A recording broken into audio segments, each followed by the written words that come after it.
नमस्कार दोस्तों, उत्तर प्रदेश में भारतीय जनता पार्टी को करारा झटका लगने जा रहा है। उत्तर प्रदेश में भारतीय जनता पार्टी की हालत 30 सीटों पर खस्ता है। भारतीय जनता पार्टी का एक सर्वे बताया जा रहा है, कहा जा रहा है कि भारतीय जनता पार्टी ने एक सर्वे कराया है उत्तर प्रदेश के भीतर, इंटरनल सर्वे जिसका नाम दिया जा रहा है। और इस इंटरनल सर्वे में ये पता चला है कि 30 ऐसी सीटें हैं जो भारतीय जनता पार्टी ने रेड जोन में बताई हैं। 30 ऐसी सीटें हैं दोस्तों जिस पर भारतीय जनता पार्टी हाँफ रही है। 30 सीटों पर उत्तर प्रदेश में भारतीय जनता पार्टी को हार का खतरा है।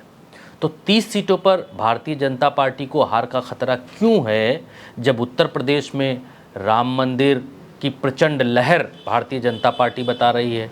भारतीय जनता पार्टी बता रही है कि इस बार 400 का आंकड़ा वो छू लेंगे, 400 पार नारा दिया जा रहा है। तब उत्तर प्रदेश में 30 सीटें भारतीय जनता पार्टी हारती हुई दिखाई दे रही है। 30 सीटों पर रेड जोन बताया जा रहा है। भारतीय जनता पार्टी के इंटरनल सर्वेज का आजकल जिक्र हो रहा है और उसमें ये बात निकल कर आ रही है। आज के वीडियो में हम आपको बताएंगे कि वो कौन कौन सी 30 सीटें हैं और उत्तर प्रदेश के भीतर भारतीय जनता पार्टी को इतना तगड़ा झटका क्यों लगने जा रहा है। और उत्तर प्रदेश के सटे बिहार राज्य में भी तेजस्वी यादव की रैलियों में, उनके रोड शो में आ रही भीड़ भारतीय जनता पार्टी को बिहार में तगड़ा झटका देने जा रही है। बिहार में भी लगभग 17 से 18 सीटें ऐसी हैं जहां भारतीय जनता पार्टी को भयंकर नुकसान हो सकता है।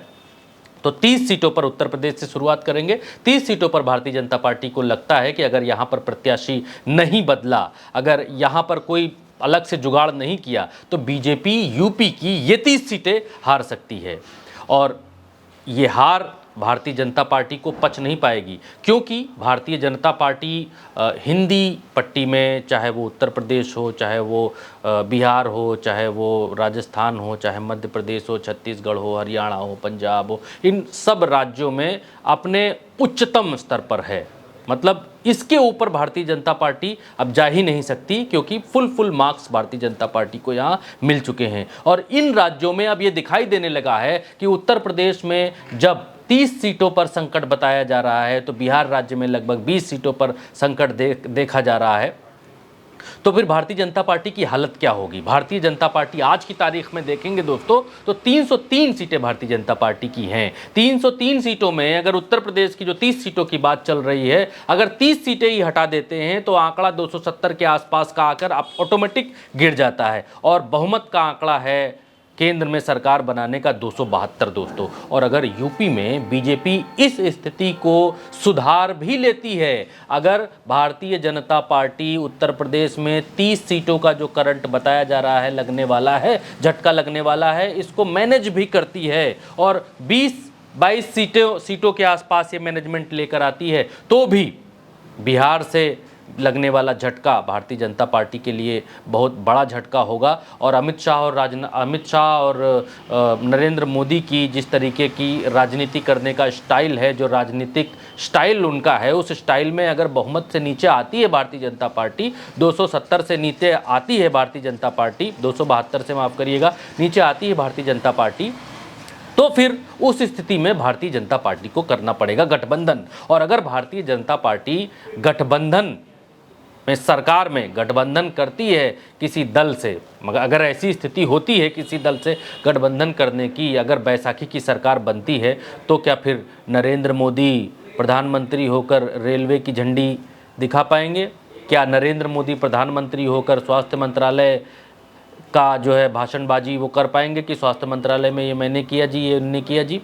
तब तो जिस पार्टी का सांसद होगा, जो पार्टी गठबंधन में अपना हिस्सेदारी होगी, तो वो पार्टी अपना खुद की दावेदारी हिस्सेदारी लेना चाहेगी कि ये स्वास्थ्य विभाग में हमने ऐसा अच्छा किया, रेलवे में हमने अच्छा किया, तो वो मंत्री भाषण देगा। तो खैर, अमित शाह और नरेंद्र मोदी की हार 272 से नीचे उतरने में भी है, इसमें भी कोई दो राय नहीं है। लेकिन अब आप देखिए कि राजस्थान में, मध्य प्रदेश में, उत्तराखंड, हिमाचल, हरियाणा, छत्तीसगढ़, इन सब जगहों पर अगर एक एक दो दो सीटें भी भारतीय जनता पार्टी लूज करती है तो हिंदी पट्टी के 6 बड़े राज्य हैं, और 6 बड़े राज्यों में अगर यूपी को छोड़ दिया जाए, यूपी और बिहार को छोड़ दिया जाए, जहां पर 20 सीटें और लगभग 20 सीटों का जो है भारतीय जनता पार्टी को डेंट लगने वाला है, 40 सीटों को अलग कर दिया जाए, तो भी 6 राज्यों में आप देखेंगे कि अगर 2-2 सीटें भी लॉस करती है भारतीय जनता पार्टी तो भी वो 12 सीटें हो जाती हैं। तो 20-20-40 दोस्तों, और 40 और 10 50 और 2 52 सीटें हो जाती हैं। ऐसे ही सूखी 52 सीटें ऐसे ही हो जाती हैं जो हिंदी पट्टी में भारतीय जनता पार्टी लूज करती हुई दिखाई दे सकती है। और ये बेहद मिनिमम आंकड़ा हमने 2-2 सीटें लूज करने का बताया है कि क्या मध्य प्रदेश में 2 सीटें इंडिया गठबंधन नहीं ला सकता, क्या राजस्थान में 2 सीटें इंडिया गठबंधन नहीं ला सकता, क्या हिमाचल में 2 सीटें नहीं आ सकती, क्या पंजाब, क्या गठबंधन जो बना है आम आदमी पार्टी के साथ, क्या दिल्ली में इस बार Bharatiya Janata party full to full आ पाएगी? ये लगता नहीं है, क्योंकि कांग्रेस और आम आदमी पार्टी साथ में आकर चुनाव लड़ रही है। तो मोदी अगर रहा तो 400 का आंकड़ा छोड़ दीजिए दोस्तों, सरकार बनाने लायक आंकड़ा दिखाई नहीं देता है। लेकिन आज की इस वीडियो में हम जिक्र इस बात का भी करेंगे, क्योंकि उत्तर प्रदेश की बात हमने की है और उत्तर प्रदेश में हम आपको वो सीटें भी गिनवाएंगे, बताएंगे, सिर्फ हवा हवाई की बात नहीं है। हम उत्तर प्रदेश की आपको वो सीटें भी इस वीडियो में गिनवाएंगे और बताएंगे कि 80 सीटों में कहाँ कहाँ भारतीय जनता पार्टी को डेंट लगने वाला है, भारतीय जनता पार्टी की हालत कहां कहां पर पतली है और कहां कहां पर भारतीय जनता पार्टी ने अपनी सीटों को रेड जोन में बताया है। ऐसी खबरें आ रही हैं, ऐसी बातचीत अंदर खाने चल रही है। तो दोस्तों 20 सीटें जो हैं कम से कम उत्तर प्रदेश के भीतर इंडिया गठबंधन आज की तारीख में जीतता हुआ दिखाई दे रहा है। कम से कम 20 सीटें, हम ये कह सकते हैं कि 20 सीटें इंडिया गठबंधन 20 सीटों के आसपास लड़ता हुआ या जीतता हुआ दिखाई दे रहा है। दोस्तों यूपी में कांग्रेस और सपा के साथ आने से बीजेपी के लिए बहुत बड़ी टेंशन हुई है, इसमें कोई दो राय नहीं है। और आपने देखा आगरा में किस तरीके से अखिलेश यादव और राहुल गांधी की यात्रा के भीतर पब्लिक का उत्साह, लोगों की भीड़, जबरदस्त समर्थन आपको देखने को मिला। आपने देखा, वो ये बताता है कि भारतीय जनता पार्टी के खिलाफ जो इस देश की 60% आबादी है वो एक बड़ी छतरी का इंतज़ार कर रही थी, वो एक ऐसा प्रतिनिधित्व चाह रही थी जिसके ऊपर वो भरोसा कर सकती, और लोगों को भरोसा इंडिया गठबंधन के भीतर दिखाई दे रहा है। ये तय है कि यूपी में दोस्तों इस बार अगर मुस्लिम वोट बैंक जो है बटा नहीं, बिखरा नहीं, क्योंकि अब ऐसा लगता नहीं है, क्योंकि जब इंडिया गठबंधन एक साथ आ रहा है, अखिलेश यादव, राहुल गांधी और अपना दल, और अभी राजा भैया की भी बात चल रही है, क्योंकि राज्यसभा में वो वोट करने के बाद बीजेपी को वोट करने की बात सुनाई दे रही है, और राज्यसभा के बाद वो किसके साथ जाएंगे उन्होंने पत्ते नहीं खोले हैं। आज भी उन्होंने ये बात कही कि अच्छे हमारे रिश्ते हो रहे हैं सपा के साथ, तो ये बहुत अच्छी बात है। तो अगर मान लीजिए कि मुस्लिम वोट नहीं बटा, मुस्लिम वोट को जो जीतता हुआ प्रत्याशी दिखेगा, क्योंकि बहन कुमारी मायावती जी की ही पार्टी है जिससे इस वोटर के बटने का डर है, लेकिन अब वहाँ से भी उनके सांसद टूट कर जा रहे हैं। लेकिन अगर मुस्लिम वोट उत्तर प्रदेश में दोस्तों एक साथ रहता है, एक साथ मिलकर वोट करता है, एक जगह वोट करता है, तो भारतीय जनता पार्टी को बहुत मुश्किल होने वाली है। भारतीय जनता पार्टी का हिंदुत्व का जो एजेंडा है, उस एजेंडे पर भारतीय जनता पार्टी को इस बार मात मिल सकती है, क्योंकि उत्तर प्रदेश में 20% मुस्लिम वोटर्स हैं और कई सीटों पर मुस्लिम वोटर्स 30-30% तक हैं, और ऐसी भी सीटें हैं जिनमें 35-35% तक मुस्लिम वोटर हैं। और अगर ये एक मुश्त वोट हुआ और इसके साथ ही यादव वोट साथ रहा, और जिसकी उम्मीद है कि रहेगा ही, और बाकी जो पिछड़ी जातियां हैं उनमें भी जो समाजवादी पार्टी के साथ में वोट करता है, पिछड़ी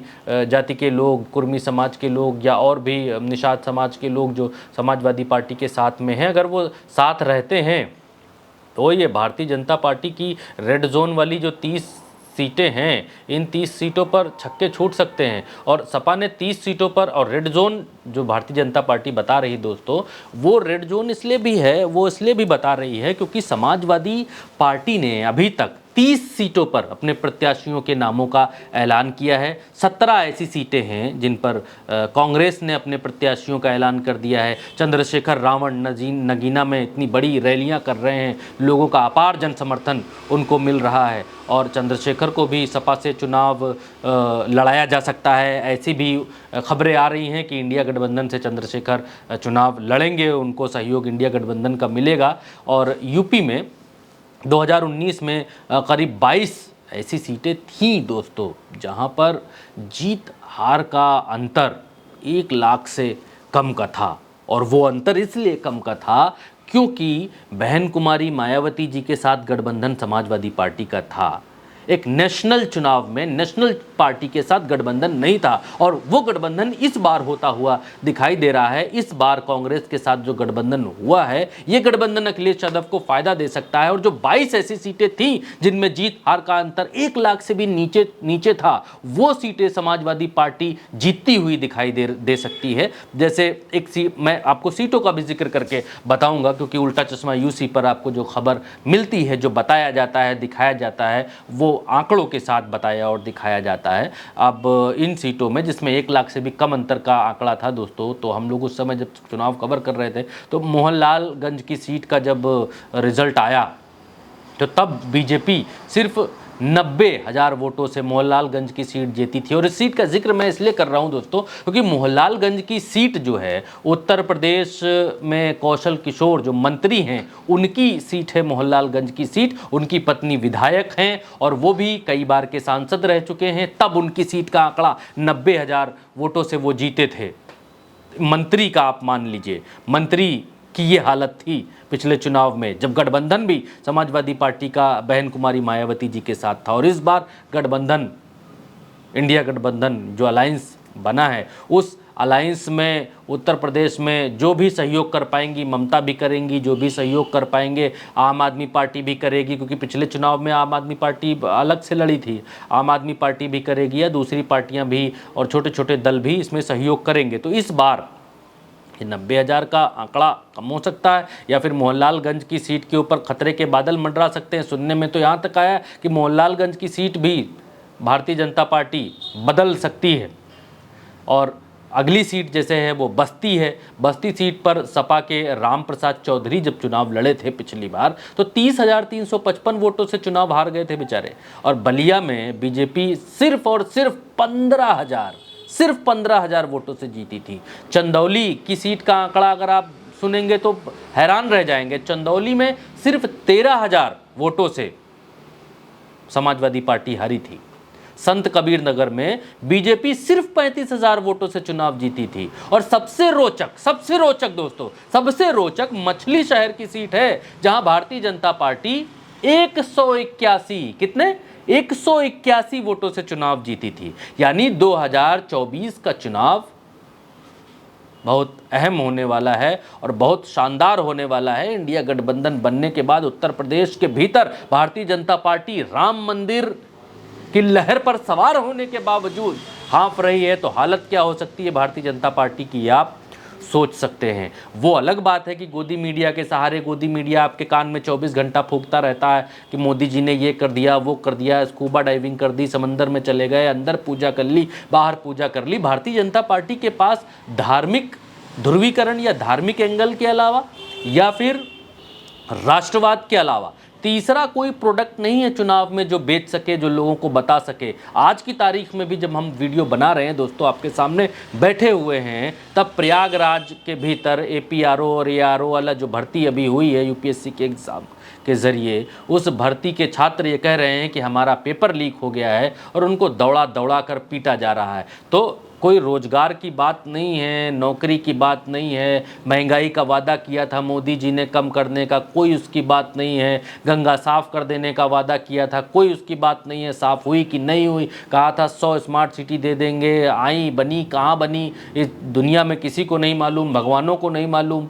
और उस समुद्र में जहाँ पर नरेंद्र मोदी जी गए थे, जहाँ पर द्वारिका खोज रहे थे, द्वारिकाधीश को भी नहीं मालूम है कि भारत में 100 स्मार्ट सिटियाँ कहाँ बनी है। कहा था काला धन वापस आएगा, कहा था 15 लाख खाते में, तो जुमला ही निकला। और कहा था नौकरियां देंगे, 2 करोड़ देंगे। तो वो सब हवा हवाई 2022 तक कहा था कि हम किसानों की आय दोगुनी कर देंगे, 2022 तक कहा था कि सबके पक्के घर बनवा देंगे। तो नरेंद्र मोदी जी आज से 5 साल, 10 साल, 20 साल, 1000 साल आगे तक की बात करते हैं, किया क्या है वो भारतीय जनता पार्टी नहीं बताती है। और इसीलिए ये रोष है लोगों के भीतर, इसीलिए ये गुस्सा दिखाई दे रहा है। सड़कों पर जो छात्र हैं वो मांग कर रहे हैं कि हमारी भी परीक्षा दोबारा करवाई जाए। जैसे यूपी पुलिस का पेपर लीक हुआ था, परीक्षा दोबारा करानी पड़ी। कहा ऐसा जाता है कि राम राज, कहा जाता है कि ये सरकार में ये होता है वो होता है, लेकिन सब है ढाक के तीन पात। यूपी पुलिस एक लौती बड़ी परीक्षा भारतीय जनता पार्टी ने यूपी पुलिस की कराई, और वो भी क्या हुआ, वो भी लीक हो गया। तो 2024 का चुनाव अहम होने वाला है। मोदी जी एक ही प्रोडक्ट बार बार धर्म वाला और राष्ट्रवाद वाला बेच रहे हैं। जनता आप कहती है कुछ और झोली से निकालो भैया, कुछ और बताओ, हमारी बात करो। अब ये बात उठने लग गई है और इसीलिए भारतीय जनता पार्टी हैरान है, परेशान है। 30 सीटों पर जो है वो रेड जोन में डाल रखा है कि इन 30 सीटों पर, और वो 30 सीटों पर ही समाजवादी पार्टी अपने प्रत्याशी भी उतार चुकी है। और उनमें से हमने आपको बताया अभी कि कितनी ऐसी सीटें थीं जो 1 लाख से कम के अंतर की हैं, जो 30-30 हज़ार, 35-35 हज़ार, एक तो 181 की हमने आपको बताई।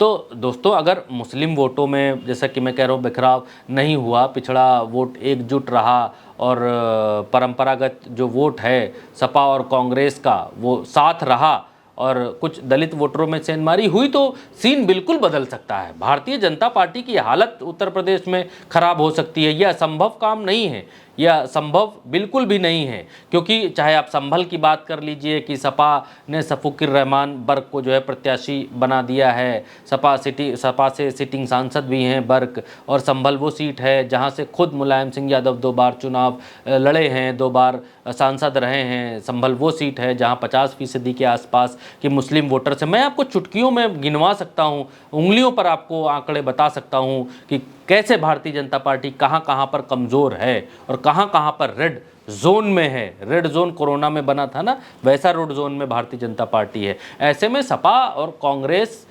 दोनों इन सीटों के जो विनिंग सीट मान रही हैं, जैसे अभी मान रही है समाजवादी पार्टी की फिरोजाबाद हमारी विनिंग सीट है, रामगोपाल यादव के बेटे अक्षय यादव को वहां से प्रत्याशी बनाया है। अक्षय यादव एक बार यहां से चुनाव जीत चुके हैं, लेकिन 2017 में उनकी 2019 में माफ़ करिए, उनकी हार हुई थी, और हार का अंतर बहुत ज़्यादा नहीं था। हार का अंतर भी केवल 28,000 वोट का था। और इस बार अक्षय यादव को जिताने का जिम्मा जो है शिवपाल यादव को दिया गया है कि शिवपाल जी आप जो है अक्षय जी को जिताइए। रामगोपाल यादव भी यहाँ अपनी पूरी ताकत झोंके हुए हैं। ऐसे में सपा इस सीट पर इस बार पहले के मुकाबले ज़्यादा मजबूत नज़र आ रही है। मैनपुरी का ही उदाहरण ले लीजिए, मैनपुरी पर भी कोई डाउट नहीं है कि मैनपुरी की सीट जो है भारतीय जनता पार्टी वहाँ डेंट दे पाएगी इंडिया गठबंधन को। और डिम्पल यादव जब अकेले लड़ी थी तब वहाँ पर जो है भारतीय जनता पार्टी के पैर उखाड़ कर फेंक दिए थे, और अब की बार तो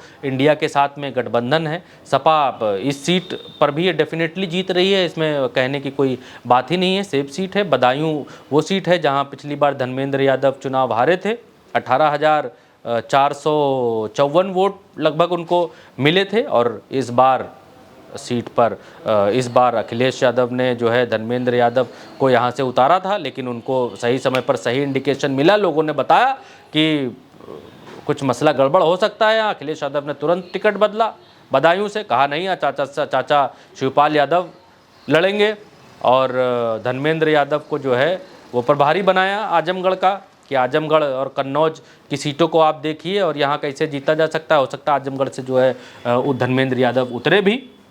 शिवपाल यादव को चुनावी मैदान में उतारने से जो है ये बदायूं की सीट भी लगभग समाजवादी पार्टी के लिए पक्की है। सेफ जोन में सीट आ गई है, और ये सीट भारतीय जनता पार्टी के लिए रेड जोन में जा चुकी है, क्योंकि अब शिवपाल यादव के सामने अब स्वामी प्रसाद मौर्य की बेटी संघमित्रा मौर्य चुनाव जीत ले जाएं तो ये बहुत बड़ी बात हो सकती है कि शिवपाल यादव संघमित्रा मौर्य से हार जाएं। तो हम आपको एक एक करके सीटें, जहां लालजी वर्मा को जो है वो मैदान में उतारा, जैसे अम्बेडकर नगर की लालजी वर्मा की सीट है, वहाँ लालजी वर्मा अम्बेडकर नगर से उतारे गए हैं। लालजी वर्मा बिल्कुल ज़मीनी नेता है, खाटी नेता है, लोगों के बीच में रहते हैं। अम्बेडकर नगर से उनकी भी जीत लगभग तय दिखाई दे रही है। और बस्ती में पिछली बार रामप्रसाद चौधरी को 30,000 वोट से रामप्रसाद चौधरी हारे थे, और इस बार अखिलेश ने उन पर फिर भरोसा जताया। अखिलेश यादव ने कहा फिर लड़ो, कोई बात नहीं, इस बार उनको जीत हो सकता है, दिखाई दे रही है बस्ती में। और बस्ती भी समाजवादी पार्टी अपनी सेफ सीट मानकर चल रही है, और लग रहा है कि समाजवादी पार्टी ये सीट जीतेगी। सपा को पूरा भरोसा है कि बस्ती सीट वो जीत लेगी।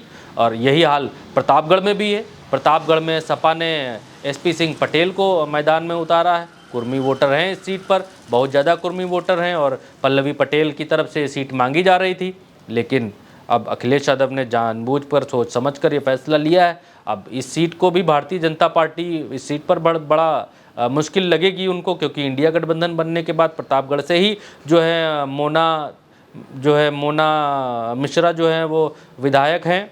रामपुर खास प्रतापगढ़ की जो सीट है, तो मजबूत पकड़ है कांग्रेस की वहाँ पर, और कांग्रेस की जब मजबूत पकड़ है तो इसका फ़ायदा समाजवादी पार्टी को मिलेगा जब गठबंधन हुआ है। और यही हाल गोंडा में है। गोंडा में बेनी प्रसाद वर्मा जो है धरती पकड़ नेता है समाजवादी पार्टी के, उनकी जो है पोती हैं श्रेया वर्मा, उनको जो है चुनाव में उतारा है। श्रेया वर्मा जो है मजबूत नेता हैं, युवाओं में काफ़ी पैठ रखती हैं, और वो महिला सभा में भी उनके पास एक पद था, और युवाओं के बीच लोकप्रिय हैं ही। लंबे वक्त से गोंडा की ज़मीन पर काम भी कर रही हैं, और बेनी प्रसाद वर्मा की जो राजनीतिक विरासत है उसको अब श्रेया संभालेंगी। और कैराना की सीट पर आइए, कैराना पर भी हम आपको बता देते हैं, ये वही कैराना की सीट है जहाँ भारतीय जनता पार्टी बहुत झंडे गाड़ती थी, और यहाँ से समाजवादी पार्टी ने इकरा हसन को मौका दिया है। इससे पहले भी समाजवादी पार्टी ने यहाँ से कमाल करके दिखाया है। इकरा अपने परिवार की तीसरी पीढ़ी हैं जो राजनीति में हैं। इकरा के भाई जो नाहिद हसन हैं वो सपा के विधायक हैं। इकरा की माँ 2 बार कैराना की सांसद रही हैं। खुद इकरा बीते 2 साल से लगातार कैराना में घर घर जा रही हैं, लोगों से मिल रही हैं, और दिल्ली से पढ़ाई लिखाई करके आई हैं। लेडी श्री राम से ग्रेजुएट हैं दिल्ली में जो कॉलेज है, और दिल्ली यूनिवर्सिटी से उन्होंने LLB किया है। इंटरनेशनल लॉ एंड पॉलिटिक्स में भी लंदन से पढ़ के आई हैं। अखिलेश यादव ने मौका दिया है उनको कि लंदन से पढ़ के आई हैं, अपनी पॉलिटिक्स का कुछ जो है वो मुजाहरा करके कैराना में दिखाएं। कैराना की भी ये सीट जो है सेफ सीट मानी जा रही है। और कैराना में इकरा को उतारने का जो संदेश है वो अगल बगल की सीटों पर बहुत अच्छा जा रहा है। 5.5 लाख मुस्लिम वोटर हैं यहाँ पर जो जीत हार में अहम भूमिका निभाते हैं, और कैराना की ये सीट सेफ सीट मानी जा रही है। जयंत चौधरी जो हैं उनके समीकरण जो हैं वो फेल होते हुए दिखाई दे रहे हैं। अखिलेश यादव ने जयंत चौधरी के NDA में जाने के वो जो ऐलान उन्होंने किया था, हालांकि वो ऐलान बीच में फंसा हुआ है। अब जयंत चौधरी को समझ में नहीं आ रहा है, इधर जाएं उधर जाएं, आगे कुआं पीछे खाई। बीजेपी बात नहीं कर रही है, बीजेपी को चाहिए वोट, और वो वोट चाहिए राज्यसभा के लिए। तो अब जयंत चौधरी का क्या होगा वो राज्यसभा चुनाव के बाद पता चलेगा कि कितनी सीटें मिलती हैं, कितनी सीटें नहीं मिलती हैं। तो अब मुजफ्फरनगर की जो सीट है जिस पे बताया जा रहा था कि इसी सीट की वजह से जयंत चौधरी ने हरेंद्र मलिक की वजह से झगड़ा कर लिया, जयंत चौधरी को ये सीट हर हाल में चाहिए थी। अब उस सीट पर समाजवादी पार्टी ने बिल्कुल ठोस रणनीति अपनाई है। समाजवादी पार्टी ने कड़ा संदेश दिया है कि जिसको जहाँ जाना है जाए, लेकिन अखिलेश यादव का डिसीजन और निर्णय बदल नहीं सकता।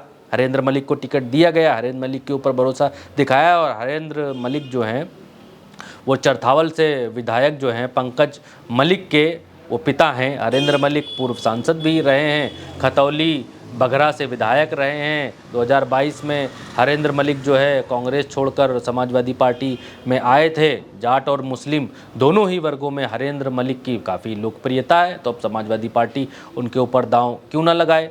और इस सीट पर कांटे की टक्कर होने वाली है, और हरेंद्र मलिक का पलड़ा भारी बताया जा रहा है। वहीं आप वहां से उन्नाव आइए जहां से अन्नू टंडन को मौका दिया गया है, टिकट दिया गया है। पूर्व सांसद अन्नू मलिक रही हैं उन्नाव से। उन्नाव की जनता में काफ़ी अच्छी पैठ भी रखती हैं। कांग्रेस के ज़माने में जब वो थीं तो वहाँ से विधायक भी थीं, और उन्नाव में एक्टिव भी काफ़ी रहती हैं। तो अन्नू मलिक भी इस बार कड़ी टक्कर देने जा रही हैं। फैजाबाद में समाजवादी पार्टी ने एक एक सीट करके हम आपको बता रहे हैं कि हमने जो आपको सीटें गिनाई हवा में नहीं बनाई, बिल्कुल आप नोट कर लीजिए, लिख लीजिए जो सीटें हम आपको बता रहे हैं कि फैजाबाद में अवधेश प्रसाद को प्रत्याशी बनाया है। अवधेश प्रसाद कौन है? अवधेश प्रसाद वही हैं जो अखिलेश यादव के बगल में बैठते हैं विधानसभा के भीतर, बुजुर्ग से जो है, तो अब उनको फैजाबाद से प्रत्याशी बनाकर संदेश दिया है। लल्लू सिंह के खिलाफ जो है उनको खड़ा किया है। लल्लू सिंह 65,000 वोट से पिछला चुनाव जीते थे, बहुत ज़्यादा नहीं होते 65,000, और इस बार समाजवादी पार्टी जो है अवधेश वर्मा को खड़ा करके अवधेश प्रसाद को खड़ा करके बड़ा संदेश देती हुई दिखाई दे रही है। कड़ी टक्कर होगी। तो हमने आपको बताई ऐसी सीटें उत्तर प्रदेश के भीतर की जहां पर Bharatiya Janata party red zone में हो सकती है। अगर टोटल नंबर में आप देखेंगे तो सपा ने जो 30 सीटों पर अपने प्रत्याशी खड़े किए हैं, वहां 18 में से 20 सीटें तो ऐसी दिखाई देती है अभी से जहां पर जीतने की स्थिति में समाजवादी पार्टी और इंडिया का जो गठबंधन है वो दिखाई दे रहा है। और टक्कर, अगर जीत आप अभी आज की तारीख में नहीं कह सकते तो भयानक टक्कर देखने को मिलेगी। अभी भी कई सीटों पर सपा के प्रत्याशियों का ऐलान होना बाकी है। 17 सीटों पर कांग्रेस के प्रत्याशियों के नाम का ऐलान होना नाम का जो ऐलान है वो हुआ है। यानी जो शुरू में हमने आपको बात बताई कि बीजेपी 30 सीटों पर रेड जोन में मानी जा रही है, और बीजेपी इसी वजह से डर के साए में है, इसी वजह से वो डरी हुई है कि 30 सीटों पर अगर प्रत्याशी नहीं बदले, कुछ चमत्कार नहीं किया, कुछ मैजिक नहीं किया, तो 30 सीटें तो अभी से जाती हुई दिखाई दे रही हैं। और ये 20-20, 30-30 हज़ार, 40-40 हज़ार का वोट का अंतर जो है ये लोकसभा चुनावों में बहुत नहीं होता है दोस्तों। ये अंतर जहां 5-5 लाख, 6-6 लाख का वोटर होता है, वहां पर 20-30 हज़ार की वोट से जीतना कोई बहुत बड़ी बात नहीं है। और इस बार इंडिया गठबंधन बिल्कुल सही समय पर हुआ है और इंडिया गठबंधन बहुत मजबूती के साथ हुआ है। तो उत्तर प्रदेश के भीतर इस तरीके के परिणाम अभी से दिखाई देने लग गए हैं। बीजेपी 30 सीटों पर जो रेड और लाल जोन जो भी आप कह लीजिए उसमें है। बिहार की बात हम करेंगे, राजस्थान की बात हम करेंगे, मध्य प्रदेश की बात हम करेंगे कि मध्य प्रदेश में किस तरीके से कमलनाथ ने क्या क्या वहाँ पर किया और उस स्थिति को सुधार कर कांग्रेस ने वहाँ पर जीतू पटवारी को वहाँ की कमान दी है। और अब वहाँ पर समाजवादी पार्टी के साथ गठबंधन हुआ है। 72 ऐसी सीटें मध्य प्रदेश में थी जहाँ पर समाजवादी पार्टी ने अपने उम्मीदवार खड़े किए थे दोस्तों, और कांग्रेस के हारने का ये बहुत बड़ा कारण था। कमलनाथ को मेन ड्राइविंग सीट से हटाकर कांग्रेस ने ये बता दिया है, ये दिखा दिया है कि मध्य प्रदेश में भी वो कमर कस कर चुनाव लड़ने वाले हैं। और मध्य प्रदेश में भी भारतीय जनता पार्टी की हालत बुरी होने वाली है, क्योंकि मध्य प्रदेश का चुनाव गद्दारी की वजह से भारतीय जनता पार्टी के हाथ में चला गया। कांग्रेस भी ऐसा मानती है, कांग्रेस के लोग भी ऐसा मानते हैं। और कमलनाथ ने तो झंडा डंडा उठाकर दिल्ली में डेरा डाल लिया था। लोग समझ गए, लोग जान गए कि क्या माहौल चल रहा है, क्या मसला चल रहा है। तो मध्य प्रदेश में भी भारतीय जनता पार्टी की अच्छी खासी सीटें सरकने वाली हैं। कर्नाटक में अगर हम साउथ की बात करेंगे, साउथ की तो हमने बात ही नहीं की। साउथ के जो 6 राज्य हैं उनमें कर्नाटक को छोड़ दीजिए, 25 सीटें हैं वहाँ पर। 30 में से 25 सीटें हैं कर्नाटक के भीतर। तो कर्नाटक 28 में शायद 28 या 30 सीटें हैं, वहाँ 25 सीटें जीती भारतीय जनता पार्टी। तो कर्नाटक पर भी कांग्रेस ने कब्जा कर लिया। कर्नाटक में भी क्या 25 सीटें भारतीय जनता पार्टी को मिलेंगी?